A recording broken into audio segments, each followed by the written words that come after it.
Can I do that? All set for me, Jim? All right, Gary, All right, thanks. you're up. All right, my name, if you don't know who I am, my name is Gary Lambert, running for Congress as of 1 week ago today. Kicked it off on Wednesday. Last week it's been an amazing ride so far. I want to tell you about that, but before I begin, I know we touched upon 9/11 today, but I know it's a special day and a lot of memories for a lot of people. I just want to kind of touch upon it just a little bit more, because I think we owe it to what took place on this day 12 years ago. But all of you probably had friends, knew someone who was involved in what. I had a very good friend pass away that day. One of my roommates from the Marine Corps when we were lieutenants. He was on the 105th floor of the North Tower, and his name was Mike LaFort. So I always tell people that on every posted on my Facebook page today. He left a pregnant wife. He left two very small children that were under 10. And to top it all off, he died on his birthday, and he shouldn't have been there. He normally always took it off. He decided not to take it off that day. But Mike and I were very good friends in the Marine Corps. We served together for a while, and I always want to bring that out. And not only that, 9/11 has changed my life. I know it changed yours as well, because I ended up for the first time going to combat because of 9/11. So it's an amazing day. If we could just take a moment, just a moment of silence, just to think about that, give our thoughts on that, please.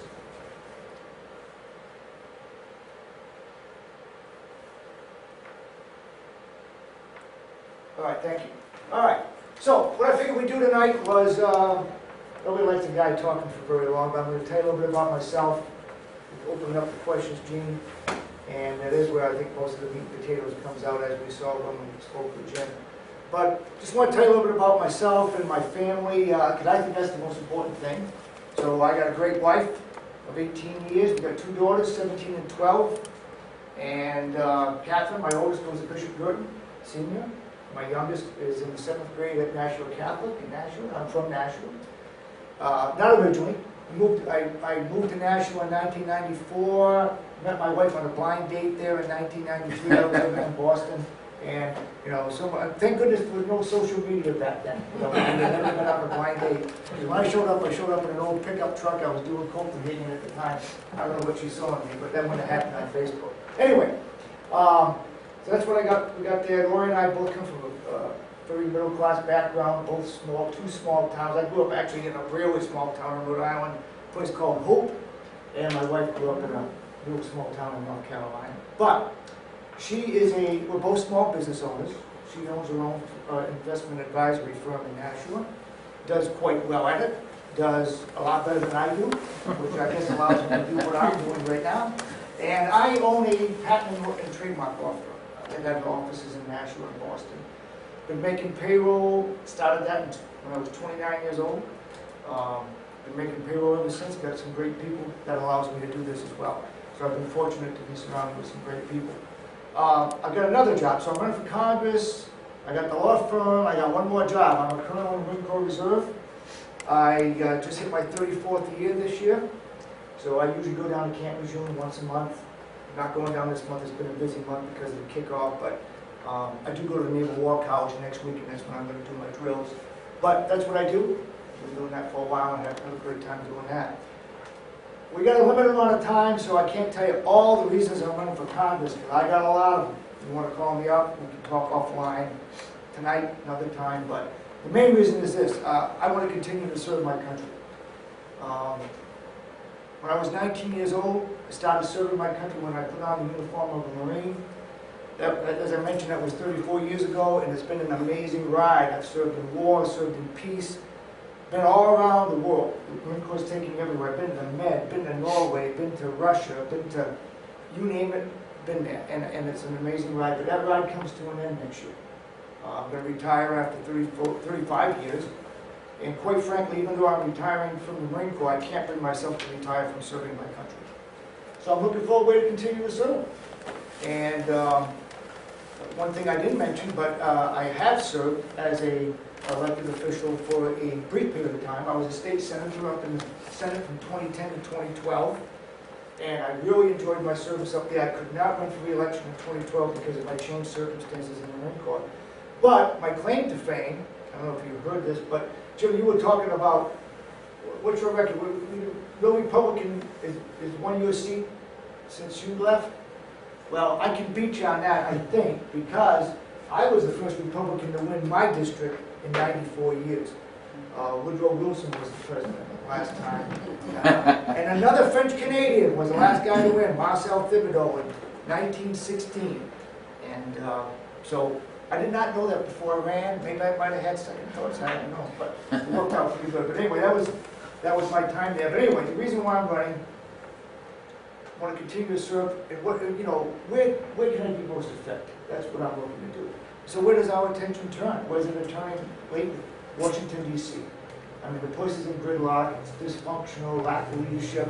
I mean, don't get me going on Syria. I can take the topics all the way down, but I got a master's in strategic studies from the Army War College, I've been in the Naval War College, graduated from the Air War College. To watch this administration conduct foreign policy, I'm having a hard time containing myself, okay? When foreign policy is kicked off by an answer to a question by the Secretary of State to a reporter about, you know, well, what if they got rid of chemical weapons, or what would happen then? That's our foreign policy, and to have a president say, we're going to go to war, then, oh, we're not going to go to war, or we're going to go to Congress, and now, you heard him last night, I watched it. Now he doesn't want to vote for Congress. I mean, have you ever seen anything like this in my life? So Washington is lacking leadership. We've got a bunch of managers, we've got a bunch of organizers. Don't get me going there, because I think, you know, if you look back to Congress back in the late 70s, 80% of Congress were veterans. Now we've got 18%. I just think there's something about that military background that makes you be a team player, makes you be a leader, and you're not an organizer, you're not a manager. So that's my, you know, my take on that. Now, what else is wrong? We know the debt and the deficit. Well, what are they doing about it? Nothing. What's Andy Custer doing about it? What bill has she initiated? What legislation has she passed or tried to get down the pipe to help that? Nothing. And how about the attacks on our privacy, our liberties, the Constitution? Benghazi, an anniversary today as well. We can't forget that, even though, you know, we look back to 9/11, 2001, but just last year, the travesties, and they call them phony scandals. And then, you know, I'm a Marine, so I like to shoot. And my wife thinks I probably have more guns than I need, but I'm a firm believer in the Second Amendment. What are they trying to do there? Trying to take my weapons away from me, trying to attack my gun rights there. Of course, we saw what happened in Colorado last night. Okay? Yes. This goes to show you what America really wants. And sometimes the polling out there, I don't know where they talk to these people on the polls. And I talk to real Americans at the gun club, and, you know, real people, and I know what they want. And they don't want an attack on our Second Amendment rights. But anyway, last but not least, you know, we know what's going on with Obamacare. I think the most telling thing, I know there was a lot of discussion on Obamacare. Here, I think, is the most telling thing. The AFL-CIO, one of the largest unions in the country, just came out and said Obamacare will destroy 40-hour work week, which is the backbone of the middle class. Do you need to know anything more? Okay. My father he passed away. He passed away when he was 50. I was 18. But he was a union guy, and I think, you know, I look back, just a shame what they're doing to the middle class and to unions. And we're finally seeing that rise up. Anyway, I think I'm giving you all these reasons. That's why I think I can be most effective. I can get down to Congress. I've been up at the Senate. We did some great things up at the Senate as Republicans. I had a 19-24 majority when I was up there. We did some wonderful things, but I think it can be more effective there. But, hey, this is not going to be an easy battle. I know Jim's got a big race statewide, but we all know what this district is like. And he's Democrat. The last time a president was elected, or the last time that this district voted Republican for a presidency was George Bush when he ran against Michael Dukakis. Okay, so it's an uphill battle. But, you know, I like my odds. Like I told you, 94 years was the last time a Republican had been in my state Senate seat. Andy Custer's only been in there for 9 months. So I'll take those odds any day of the week. But Jim touched upon it. I'm going to touch upon it. I'm going to really ask for your help here. Andy Custer broke all records for fundraising in the state. She's good. You've got to give her credit. She's really good at raising money. I am out to be very good at raising money. And I'm not going to be shy. We've got 2 trackers here, so I'm not going to tell you how this week has turned out fundraising. But I've been pleasantly surprised. Okay? So things are going well, and you'll find out in October how I do. But I tell you what, I need your help. And I'm gonna hand out my card. I got a website on there. I got a post office box in Nashua, 964 Nashua, Lambert for Congress. And I need your help. I don't care if it's 10 bucks, 20 bucks, 50 bucks. I got folks donating, you know, I got some great friends who stepped up, couples that have donated the max. Just so you know, 10,400 bucks. That's the max. And I'm asking a lot of people for it. And I'm not shy, so I'm gonna ask for your help there. But anyway, enough of that, but I could sure use the help. I want to open it up for questions right now. I've done enough talking. I like to do a lot of listening. I pride myself on being a good listener.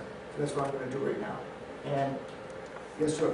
In the last election cycle, it seems to me that the Democrats were very successful in getting to voters through social media and internet. And it's no secret that younger people are generally voting more Democratic.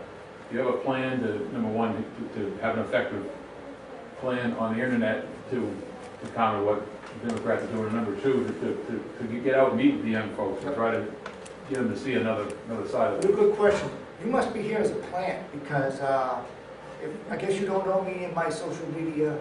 I'm not a plan. I'm a guy that's really upset with the direction we're going. Yeah, well, I can tell you, I'm out there big on social media. I mean, I've got, if anybody who knows me, I mean, the reason why I got taking pictures of me right, I'm out on Twitter, I got Facebook for the campaign, I got a website, lambertforcongress.com.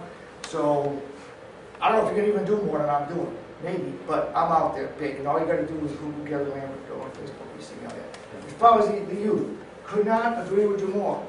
I never hit this place as a speaking circuit before I ran for Congress, but I was out there talking about the Growth and Opportunity Project put out by the Republican National Committee. I don't know if you've read it. It's over 90 pages. It's a long read.